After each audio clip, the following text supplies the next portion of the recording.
صلاح، اس لیے میں تجھے صلاح دیتا ہوں کہ مجھ سے آگ میں تپایا ہوا سونا خرید لے جو کہ ایمان ہے، تاکہ تو دولت مند ہو جائے، اور سفید پوشاک لے تاکہ تو اسے پہن کر ننگے پن کے ظاہر ہونے کی شرمندگی۔ جو شخص بھی گناہ کرتا ہے کچھ مہینے کچھ سال چھپا رہے، چھپا کے رکھے، ایک وقت آئے گا ننگا ہو جائے گا، اس کے اعمال ظاہر ہو جائیں گے۔ ایک وقت تو بھی ایسا بھی آئے گا کہ جو کچھ چھپ کر کیا ہے کہ کسی کو نہ پتہ چلے، اس کی کوٹھوں پہ منادی ہوگی۔ ہزاروں سال پہلے ایک خدا سے ڈرنے والے شخص نے کہا، خدایا تیری حضوری تو نہ سکے میں کتنے جاواں۔ There is no hiding place۔ خدا اندھیرے میں بھی دیکھ لیتا ہے، ہر ہماری سرگرمی، ہماری دوستیاں، ہم وقت کیسے گزارتے ہیں، پیٹھ پیچھے منہ کیسے کھولتے ہیں، ہم کیا بک رہے ہوتے ہیں، ہمارے ہاتھ کن چیزوں کے لیے استعمال ہوتے ہیں۔ کتنے لوگ ہیں جو بیویوں کے اوپر ہاتھ اٹھاتے ہیں اور آگ سے دھمکی دیتے ہیں، خبردار کسی کو بتایا تھا۔ اس خدا کے سامنے ہمارا ظاہر اور باطن کھلی ہوئی کتاب کی مانند ہے، اس لیے خدا سے ڈرنا چاہیے۔ خدا کی نگاہ میں ننگے پائے جائیں گے تو سب سے پہلے خدا کے حضور شرمندگی، اس کے بعد جب انسانوں کو پتہ چل جائے گا تو ان کے سامنے شرمندگی۔ لیکن خدا تو ہمیں شرمندہ نہیں کرنا چاہتا، وہ تو صلاح دے رہا ہے کہ تو ننگا پن ڈھانپنا چاہے تو ڈھانپ سکتا ہے، میں تجھے صلاح دیتا ہوں۔ اب دوسری آیت پڑھیے، 16واں باب نکالیے مکاشفہ کا، مکاشفہ اس کا 16واں باب 15ویں آیت میں آپ کے لیے پڑھنے لگا ہوں۔ مکاشفہ کی کتاب اس کا 16واں باب 15ویں آیت بڑی مشہور آیت ہے، لکھا ہے دیکھو میں چور کی طرح، مبارک وہ ہے جو جاگتا ہے اور اپنی پوشاک کی کیا کرتا ہے، حفاظت کرتا ہے۔ وہ والی پوشاک جو نجات کی صورت میں دی ہے، اس نے ہمیں نجات کے کپڑے پہنائے، ہمیں نجات کی پوشاک پہنائی، ہم اب ننگے نہیں رہے، ہم خدا کی حضوری میں مسیح کے خون سے کفارے سے ڈھانپے گئے ہیں، ہم خدا کے بیٹے بیٹیاں بن گئے ہیں۔ جس کو نجات ملی ہوئی ہے اس کلام کے مطابق وہ مبارک ہے، وہ لعنتی نہیں ہے، مبارک ہے وہ جو جاگتا ہے اور اپنی پوشاک کی حفاظت کرتا ہے تاکہ ننگا نہ پھرے۔ کئی لوگ اپنے آپ کو بڑی شے سمجھتے ہیں، لیکن جن کو خدا کا عرفان ہے ان کو پتہ ہے یہ ننگے پھر رہے ہیں، ان کو نظر نہیں آتا۔ جن کو دیکھنے کی آنکھیں خدا نے دی وہ دیکھتے ہیں۔ مبارک ہے وہ جو جاگتا ہے اور اپنی پوشاک کی حفاظت کرتا ہے تاکہ ننگا نہ پھرے اور لوگ اس کی برہنگی۔ یہ کتنی بری حالت ہے کسی کی۔ ہمارے معاشرے میں کبھی کبھی یہ دردناک افسوسناک واقعات ہوتے ہیں، کبھی کبھی پنجاب کے دیہاتوں میں ادھر ادھر سننے میں آیا ہے، عورت کو ننگا کر کے دن دہاڑے گاؤں میں پھرایا گیا ہے، کسی کے بال مونڈے گئے ہیں۔ تصور کریں کہ ننگا پن کس قدر ایک غیرت مند انسان کے لیے شرمندگی کا باعث بنتا ہے۔ تمہارا اور میرا خدا ہمارا خیر خواہ خدا ہے، ہمدرد خدا ہے، وہ ہمیں بے عزت ہوتے ہوئے اور ننگے پن کی شرمندگی کا سامنا کرتے ہوئے دیکھنا نہیں چاہتا، اسی لیے اس نے اپنے بیٹے کو بھیجا اور اس نے خون بہایا، جس کے کفارے کو آج ہم یاد کر رہے ہیں اور کریں گے۔ کفارے کا مطلب یہ ہوتا ہے کور کرنا، ڈھانپنا۔ نوح کے وقت میں جو کشتی بنائی تھی تو جو پھٹے تختے جو تھے وہ کاٹ کر جوڑے گئے تھے کشتی بنانے کے لیے، ان میں تھی دراڑیں۔ تو کہا گیا تھا کہ اس کے اندر اور باہر رال لگاؤ۔ رال کیا تھی؟ وہ آئل، تیل ملی ہوئی چکنی مٹی تھی، اور وہ ان تختوں کے باہر اور اندر لگائی تاکہ یہاں سے پانی رس کر اندر نہ آئے۔ جو رال کے لیے لفظ ہے عہد عتیق میں، وہی لفظ کفارے کے لیے ہے، جس کا مطلب ہے ڈھانپنا۔ آج کا انسان کسی کو نشر کرنے کے لیے، بدنام کرنے کے لیے اپنی زبان کو کنٹرول نہیں کرتا۔ راست باز کی پہچان یہ ہے کہ وہ بزرگ مریم کے شوہر یوسف کی طرح لکھا، وہ راست باز تھا، اپنی بیوی کو بدنام نہیں کرنا چاہتا تھا۔ کبھی کسی کے بچوں کے بارے میں، کسی کی بیوی کے بارے میں مت عدالت کریں، قصوروار ہوں گے۔ تیرا کیا تیرے سر آئے گا۔ اپنا خیال رکھیں، اپنے گریبان میں جھانکیں، اپنی آنکھوں میں شہتیر اور دوسروں کے تنکے نکالتے پھریں، یہ حماقت ہے، خدا نے منع کیا ہوا ہے۔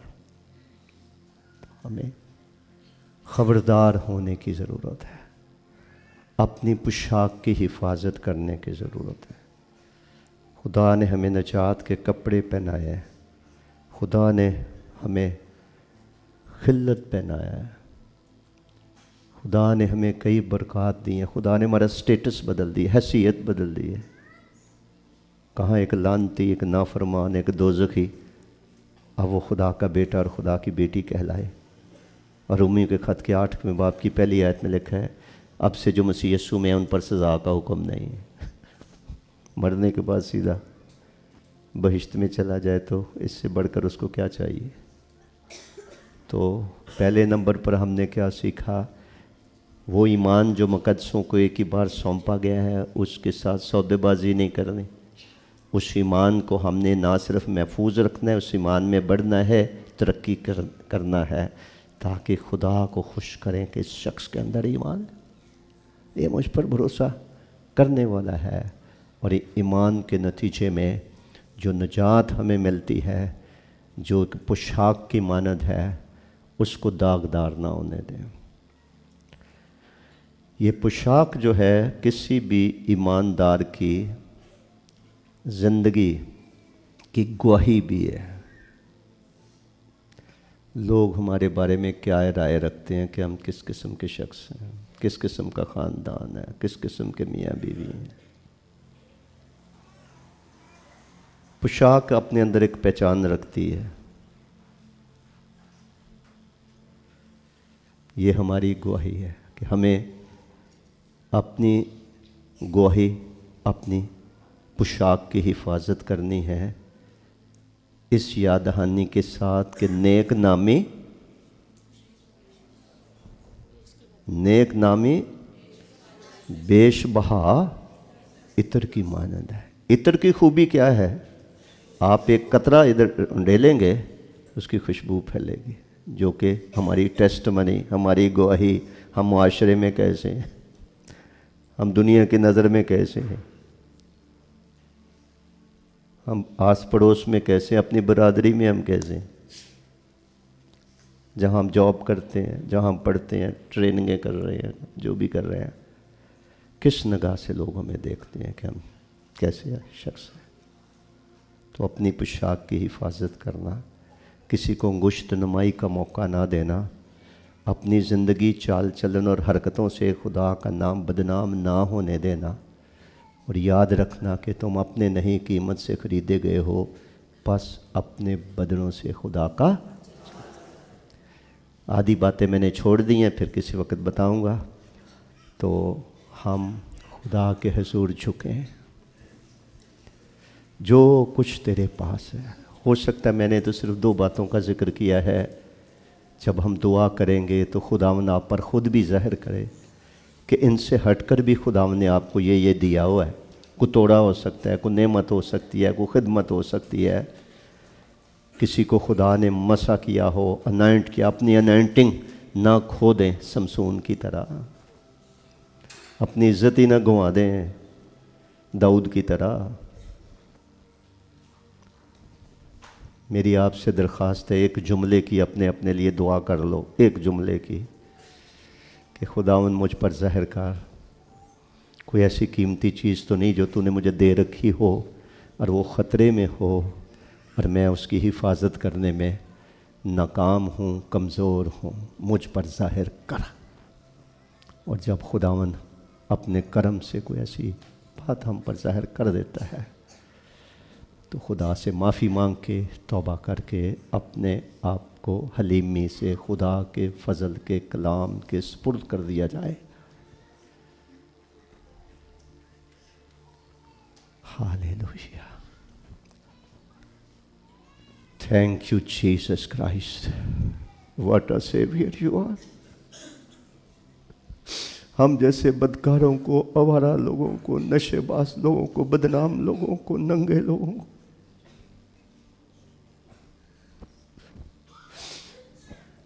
گستاخ لوگوں کو، سرکش لوگوں کو، دنیا کی چیزوں، بری خواہشات رکھنے والوں کو مفت میں آپ نے نجات دے دی، مفت میں دے دی۔ ہم ننگوں کو آپ نے کپڑے پہنا دیے، الفاظ نہیں تیرا شکر ادا کر۔ آج ہماری ہر ایک برائی کو، نافرمانی کو، نادانی کو بخش دے۔ ہمیں اندر سے دھو دے، ہمارے ذہنوں کو دھو دے، ہمارے دلوں کو دھو دے۔ بدن کے اعضاء جو گناہ کے لیے استعمال ہوتے ہیں ان پر غلبہ دے دے، نیا بنا دے، اپنی روشنی بخش دے۔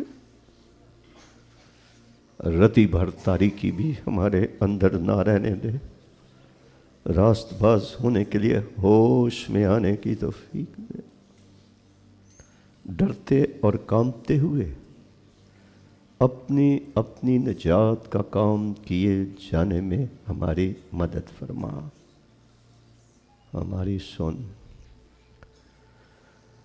ہم تیرے پیارے بیٹے خداوند یسوع مسیح کے پاک نام کا واسطہ دے کر مانگتے ہیں، آمین۔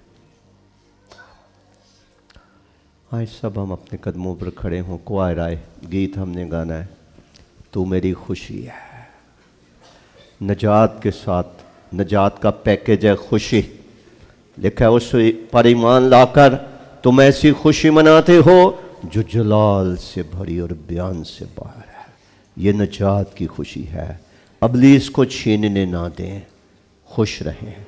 بزرگ پولس کہتا ہے، پھر کہتا ہوں خوش رہو، اس میں تمہاری حفاظت ہے، فلپیوں کے خط میں لکھا ہے۔ تو سب گائیں گے کوہر کی رہنمائی میں، تو میری خوشی ہے۔ جو کچھ گا رہے ہیں الفاظ پہ غور کریں، اس کے بعد پھر ہم صاف دلی سے، خدا کے خوف میں، سنجیدگی سے، خداوند کے خون اور بدن میں شریک ہو کر خداوند کو یاد کریں گے، جس نے اپنا خون دے کے، قربانی دے کے، کفارہ دے کے ہم ننگوں کو ڈھانپا۔ ہاللویا، شبر سکھر بر سنگھریا۔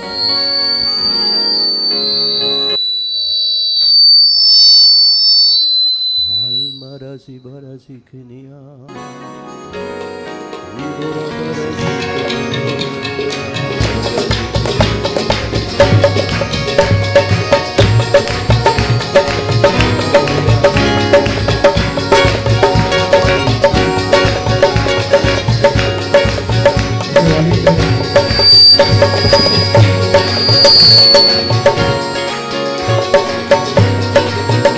میری خوشی ہے، تو میرا بسا ہے، تو میری خوشی ہے، تو میرا بسا ہے، تو میری قوت ہے۔ تیری خوشی تیرا بسا میرا زور ہے، تیری خوشی تیرا بسا میرا زور ہے۔ تیری بادشاہی کا یہ کیسا زور ہے، تیری بادشاہی کا یہ کیسا زور۔ تو میری خوشی ہے، تو میرا بسا ہے، تو میری قوت ہے۔ تو میری خوشی ہے، تو میرا بسا ہے، تو میری قوت ہے۔ تو ہے زندہ خدا،